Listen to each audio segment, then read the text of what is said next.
नमस्कार दोस्तों, स्वागत है आपका हमारे इस खास पॉडकास्ट में। आज हमारे साथ हैं संदीप सर और आज हम बात करने वाले हैं यूपीएससी सिविल सर्विसेज एग्जामिनेशन की तैयारी को लेकर। सर, यूपीएससी का नाम सुनते ही बहुत सारे विद्यार्थियों के मन में एक डर पैदा हो जाता है। उन्हें लगता है कि ये परीक्षा सिर्फ बहुत ज़्यादा इंटेलिजेंट स्टूडेंट्स ही निकाल सकते हैं। कोई कहता है कि रोज़ 12-14 घंटे पढ़ना पड़ेगा, कोई कहता है कि हज़ारों किताबें पढ़नी पड़ती हैं। लेकिन अगर कोई विद्यार्थी बिल्कुल शुरुआत कर रहा है और उसके मन में भी यही डर है, तो आप उससे सबसे पहले क्या कहेंगे? नमस्कार सूरजलाल सर। सबसे पहले मैं विद्यार्थी से यही कहूँगा कि यूपीएससी को डर की तरह नहीं, एक प्रोसेस की तरह देखिए।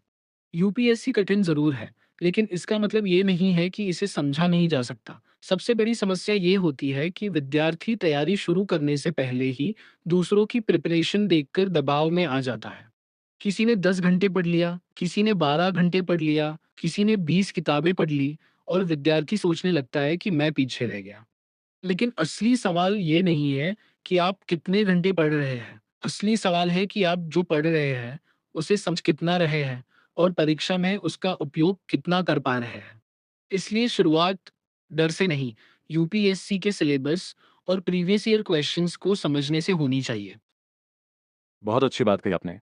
लेकिन अब मान लीजिए कोई विद्यार्थी आज हमारे पॉडकास्ट को सुन रहा है और उसने तय कर लिया है कि मुझे यूपीएससी की तैयारी करनी है। उसके पास कोई प्रॉपर गाइडेंस नहीं है। उसे ये भी नहीं पता कि कौन सी किताब पढ़नी है, कौन सा सब्जेक्ट पहले करना है और टाइम टेबल कैसे बनाना है। अगर आप उसे बिल्कुल डे 1 से बताएं, तो उसकी शुरुआत कहाँ से होनी चाहिए?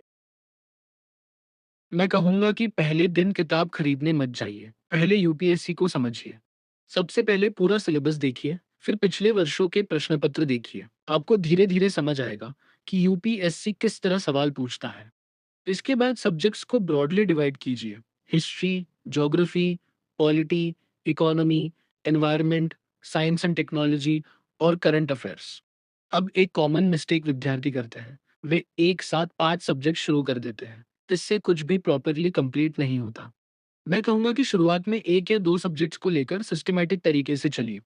और सबसे महत्वपूर्ण बात, जो पढ़ रहे हैं, उसके साथ पीवाईक्यू ज़रूर देखिए, क्योंकि यूपीएससी की तैयारी में सिर्फ यह जानना पर्याप्त नहीं है कि क्या पढ़ना है, यह जानना भी ज़रूरी है कि परीक्षा में किस तरह पूछा जाता है।